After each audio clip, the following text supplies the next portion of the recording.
4 mars 2021, soit quelques heures après l'interpellation de Mme Rekiat Madougou, à travers un communiqué, le Mouvement populaire de libération a fustigé cette interpellation et exigeait des autorités judiciaires et aussi bien politiques des clarifications sur cet acte de grande portée au regard de la sensibilité de la période électorale que nous traversions.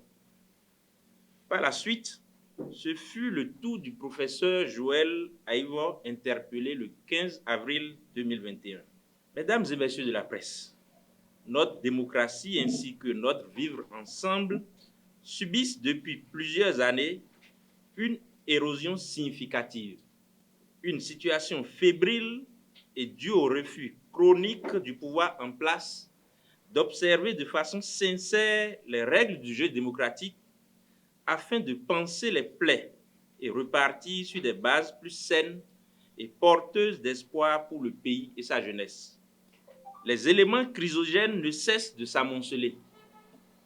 Comme tous les Béninois et au-delà de nos frontières, nous avons avec beaucoup d'émotion et de peine suivi les procès des 6 et 10 décembre 2021 qui ont eu lieu à la Cour de répression des infractions économiques et du terrorisme à Porto Novo. 2 maisons brûlent. Au Mouvement populaire de libération, nous apportons non seulement de l'eau pour protéger la nôtre, mais nous en apportons aussi pour aider à éteindre le feu ardent qui brûle chez les camarades Joël Aïvo, Rekia Madougou et tous les autres qui ont été condamnés ou en attente de jugement. Notre combat était le même, celui de participer à la présidentielle du 11 avril 2021 en tant qu'acteur politique désirant une alternance à la tête de notre pays. Il est indéniable que ces condamnations, avec les milliers de détenus considérés pour nous comme des otages politiques dans le cadre de la crise électorale d'avril 2021, mettent à mal l'image de notre pays et de notre démocratie en inscrivant le Bénin sur la ligne rouge des pays où sévit une dictature d'oppression et de privation des libertés. Ces affaires contribuent à fragmenter le lien de confiance démocratique entre les citoyens et la classe politique. Un lien qu'il faudra à coup d'efforts retisser avec des règles strictes, claires et transparentes pour la reconstruction réelle d'un état de droit. La justice doit en tout état de cause rester un outil dont les principes de cohérence et d'indépendance ne doivent point être utilisés à d'autres fins.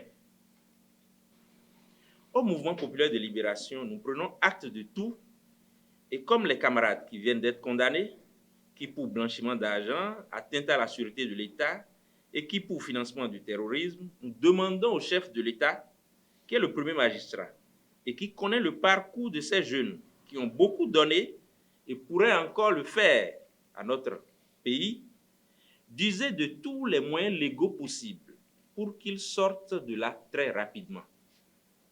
Au nom de la paix et de la décrispation du climat politique, il est indispensable que l'action judiciaire, avec ses corollaires, soit suspendue au profit d'une solution politique de règlement définitif de la crise électorale d'avril 2021.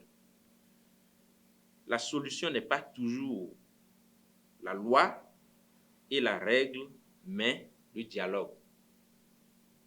À nos collègues de l'opposition, il faut une nette démarcation entre les politiques et les hommes de rang.